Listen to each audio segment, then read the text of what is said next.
তাই পনির রান্না করতে হবে। আলু ভেজে নিলাম, পটল কিছু ভেজে নিয়েছি, সঙ্গে পনিরগুলো ছোটো ছোটো করে ভেজে নিয়েছি। এখানে জিরে, আদা, কাঁচা লঙ্কা, টমেটো, ধনের গুঁড়ো সব মিক্সিতে করে নিয়েছি।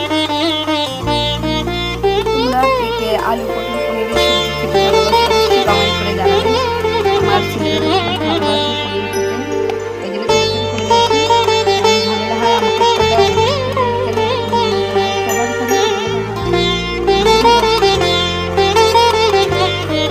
দেখো বন্ধুরা কি সুন্দর কালার হয়েছে আলু পটল আর পনিরের সবজি। কাঁচা লঙ্কা দিয়ে রান্না করছি, এই টমেটো দিয়েছি দুটো, তাই বেশ লাল লাল কালার হয়েছে।